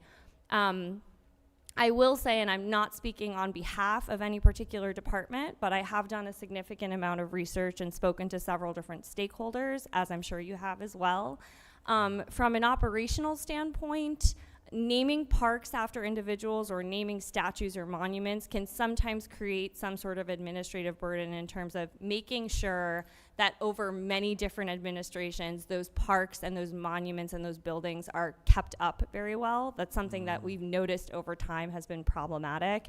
Not a reflection of the Parks Department or any particular department within the city, but a reflection of naming monuments and buildings has kind of faded in the background of being a strategy that really does represent somebody over time. I did some research beyond just plaques or monuments or buildings into some of the other ideas that were brought up, which was renaming a street. At the state level, that could also look like renaming a highway or a state thoroughfare or a bridge. The city of Binghamton is not able to name those types of structures because we are not the owner of those types of structures, just to be very clear. Renaming a street legally is a bit complicated because it involves the post office, the 911 emergency system, some other legal considerations that we've discussed with Corporation Counsel. However, and I'd be happy to talk with Corporation Counsel offline about this, there is an honorary street naming option, which would include the, like we could call it Major Barnett Way, as an additional name to a street that wouldn't change the legal name of the street. It would just be sort of like an addition to the street name, if that makes sense. Happy to discuss that with Corporation Counsel as a potential option, but in my research, I think that that is a low barrier to access, but a sustainable and long-term way to honor Major Barnett. So I just wanted to present that option to council and to you as well to hear any feedback. Like I said, my head's spinning. I appreciate anything that you do. I don't want to tell the council what to do. I just think good people should do things when, you know, I guess, my parents were very basic people. You know, they had very little education. And I won't be long-winded with this, but I was doing some research on people who came up from the South, people of color. And many of them didn't go to school, and when they did go to school, it revolved around the harvest time so they probably went to school for 3 months, if you can get your minds around this. People went to school for 3 months of the year, and then after that, they had to go back home and tend to the harvest and sharecropping, and which my family was a part of that process. And so they had very little education. I think my brother's back here, 5th or 6th grade of education, but he was a smart man. He had all these sayings. He can tell you which month had 31 days, which days had 30, and he can say his alphabet backwards. I can't even do those things. But he had all these things. So they were basic people, and like I said, my father wouldn't support what I'm doing here, but you know, I think I'm doing it. So I just think it's important. Because I'm a soldier. I guess once a soldier, always a soldier, and you always back people, and we never leave people behind, and you give everybody their due respect if they do that, and that's a soldier. I don't know if I'm transcending that to you. That's just what we do, and so our country's engaging in another war, and so it's an emotional thing to me. But we don't leave people behind, and we honor those people. And I just think that's what we should do. Whatever you feel that you should do, go ahead and do it. I don't want to tell the governor's office what to do. I don't want the city council what to do. But my mother always said, if you know the right thing to do, just do it. Right. Just do it. So that's where I'm at.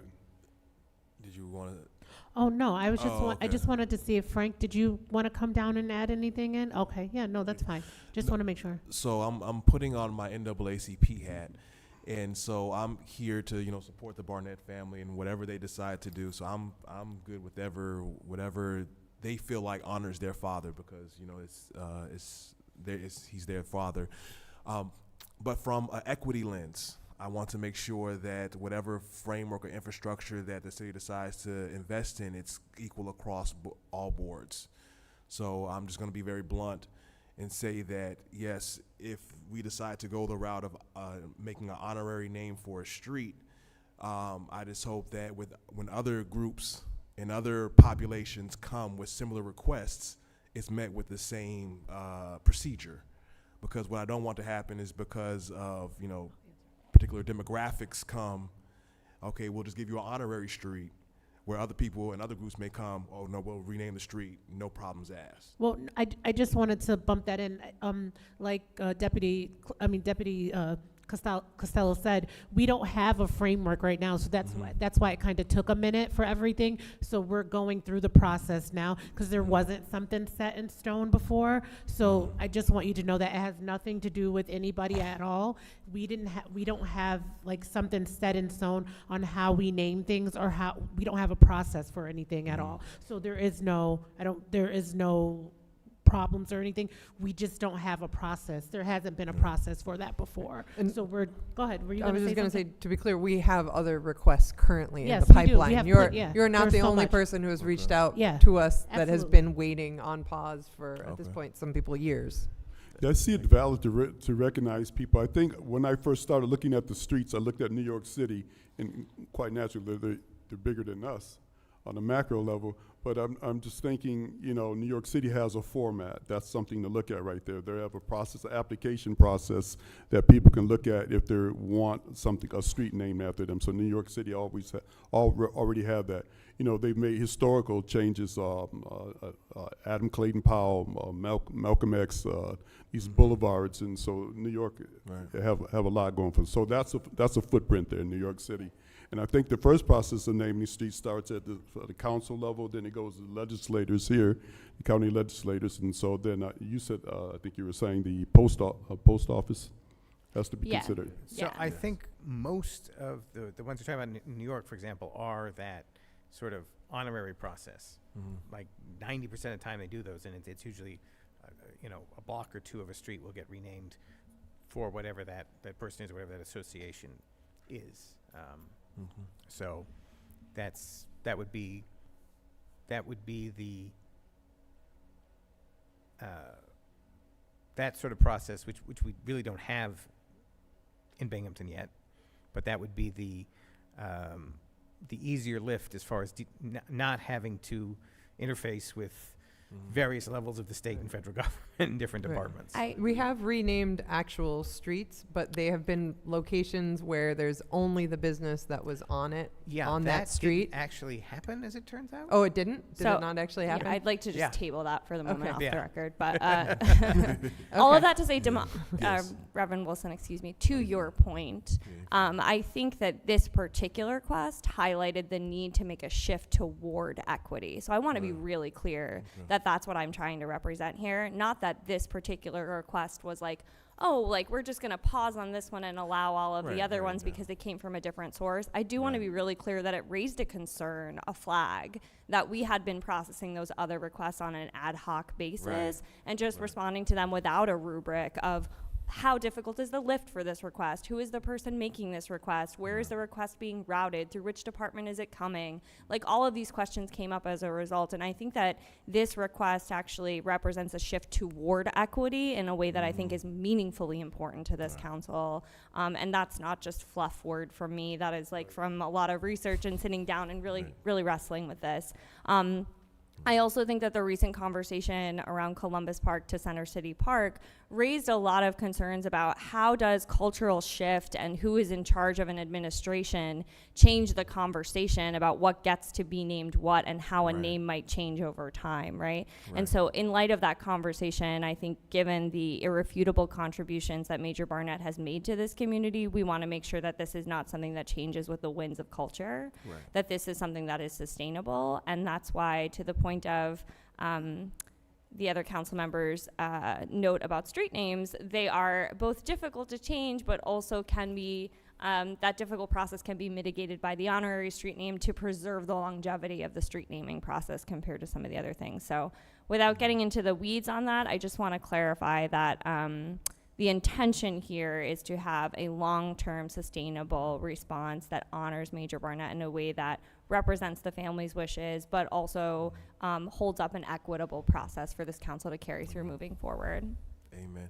So in addition to honorary naming of streets, are there any other options that are available that I guess have been deliberated?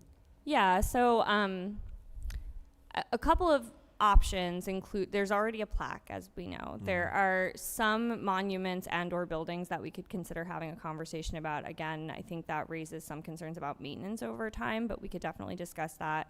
If we wanted to do a collaboration with a state, federal, or local agency, there could be a conversation around a bridge or a highway. And so if you've already spoken to someone at the governor's office, I'd be happy to coordinate with those folks and see if that, because they have not better, but they have different maintenance procedures for those types of areas that are federally or locally maintained.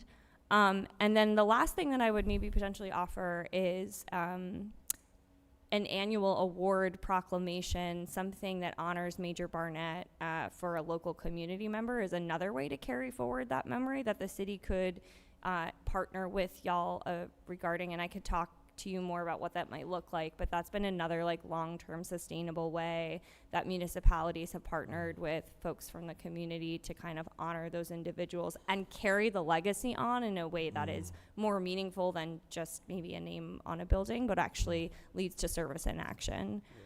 So be happy to talk about that as well. If y'all are comfortable, I would love to set up a time to talk about it in another meeting, and I could send you some background information beforehand. As speaking with the governor's staff, she had mentioned the state, and the state has a few properties here. I think the state office building, they have the DMV, and they have, I think, the Memorial Bridge there on South Washington Street. And then they mentioned getting further away. They have Pebble Beach. I haven't thought about that in a while. Pebbles Beach, yeah. And then they have the highway, like you said, the highway, various parts that they do own. And so, like, again, I'm open to that. But more so, it's important that little kids, black and white, get to see that. I taught in schools too as a substitute. And what kids see is important when they're growing up. They have good images, what they see, what they hear about. Again, we were talking about blacks and whites and Italians living in the area, and I love the Italian culture. I grew up around that. And every year in school, some kid will learn, like I did, about Christopher Columbus sailing. Oh, what is the ocean blue? That is almost like a nursery rhyme, right? Christopher, I was saying it to myself the other day, so I didn't know if I was remembering it right. Christopher Columbus sailed the ocean blue, and we learn that, and that's in our minds. But what do we learn about blacks? I mean, what do you learn? I mean, so. And I think that's why that naming of the initiative is an excellent idea. So like I know Councilmember Middleton has been working on planning a youth summit. It's a great example of something that could be named after Major Barnett, where the name recognition follows through to an actionable item, right? Where we're hosting an event or giving an award or honoring a legacy through scholarship, where students recognize that it's not just a name on a building, but also a living legacy that they carry through, to your point, I think.